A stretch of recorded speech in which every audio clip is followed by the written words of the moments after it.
कुछ दिन पहले हमने एक वीडियो बनाया था। इस वीडियो में हमने बताया था कि कैसे गजेंद्र राणा के एक गाने और एक इंटरव्यू ने गढ़वाली म्यूजिक इंडस्ट्री में भूचाल ला के रख दिया था। सच बताएं तो जब इस टॉपिक को हमने छेड़ा था और शुरुआत की थी तो हमें नहीं पता था कि मामला इतना आगे बढ़ जाएगा। तो कहीं ना कहीं लगता है कि ये मुद्दे को छालने में हमारा हाथ जरूर है। हमें बिल्कुल आइडिया नहीं था कि तूफान इतना आगे बढ़ जाएगा।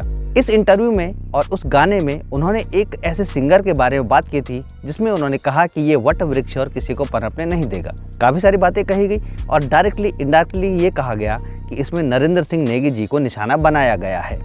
हमारा ये वीडियो बहुत लोगों ने देखा, बहुत लोगों ने उसको सराहा।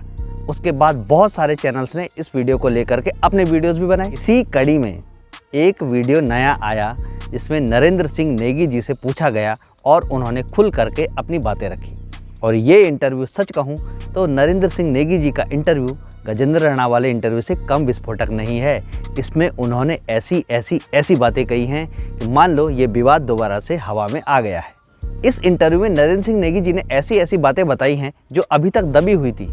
सबसे पहली बात तो नरेंद्र सिंह नेगी जी ने ये बताई कि उनके एक वकील मित्र ने केस करने की पूरी तैयारी कर ली थी और गजेंद्र राणा के खिलाफ करोड़ों का मानहानि का मुकदमा दायर करने की पूरी तरह से तैयारी कर ली थी। लेकिन नरेंद्र सिंह नेगी जी ने इस मुद्दे को लेकर के उस समय तूल देना पसंद नहीं किया और इस मुद्दे को वहीं रोक दिया। दिल्ली के एक वकील ने, हमारे मित्र हैं, उन्होंने तो पूरा केस बना दिया था उनके खिलाफ और 1 करोड़ का उन्होंने उसमें मानहानि का लिख दिया था। फिर मैंने बहुत सोचा यार, मैंने कहा ये इसमें मुझे ठीक नहीं लग रहा। वो बल्कि नाराज़ भी हुए बाद में मुझे। मैंने कहा उसका जवाब पब्लिक देगी, जनता देगी। मैंने कहा उसका जवाब अब यही होना चाहिए। जो दूसरी बात नरेंद्र सिंह नेगी जी ने इस इंटरव्यू में कही है, उनका कहना है कि ये गाना असल में गजेंद्र राणा का था ही नहीं। उसको इस गाने के लिए पैसे दिए गए और सत्ताधारी पार्टी की तरफ से उसको ये गाना तैयार करके दिया गया जिसमें उसने सिर्फ गाया है और अपनी आवाज़ दी है और उसके बाद ये गाना पैसे दे करके गाया गया है।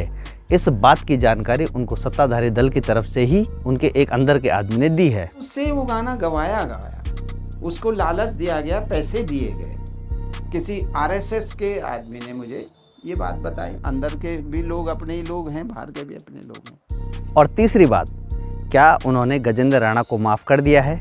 हमें लग रहा था कि बात बहुत पुरानी हो गई है, इस मामले को उस वक्त क्योंकि तूल नहीं दिया गया इसलिए ये मामला दब गया है, लेकिन ऐसा नहीं है। वो इस बात को अभी भी भूले नहीं हैं और उनका कहना है कि जिन माध्यमों से, जिस तरह सार्वजनिक रूप से गजेंद्र राणा ने नरेंद्र सिंह नेगी के खिलाफ बातें कही थी, उन्हीं माध्यमों से सार्वजनिक रूप से वो माफ़ी मांगे तो वो माफ़ करने को तैयार हैं।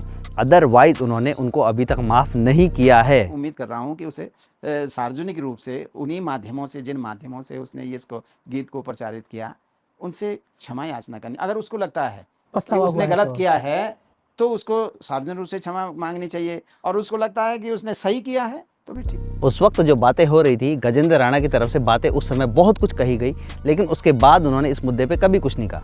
न तो उस गाने को उन्होंने कभी सार्वजनिक मंचों पे गाया और उसके बाद उन्होंने नरेंद्र सिंह नेगी जी की कई बार प्रशंसा भी की। लेकिन ये भी सच है कि कभी भी उन्होंने अपनी बात को गलत नहीं कहा और न ही कभी माफ़ी मांगी।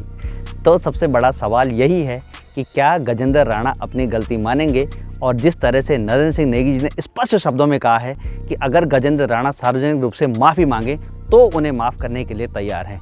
एक के बाद एक जो वीडियो बनाए गए उसके बाद ही कहीं ना कहीं ये मामला सतह पे आया है और जिस तरह हमारे वीडियो को आप लोगों का प्यार मिल रहा है वो आगे भी मिलता रहना चाहिए। 600 के आसपास सब्सक्राइबर होने वाले हैं तो ये बहुत खुशी की बात है। आगे भी हम ऐसे ही काम करते रहेंगे और आपके लिए नए वीडियो लाते रहेंगे। मिलते हैं आपसे अगले वीडियो में, तब तक के लिए बाय।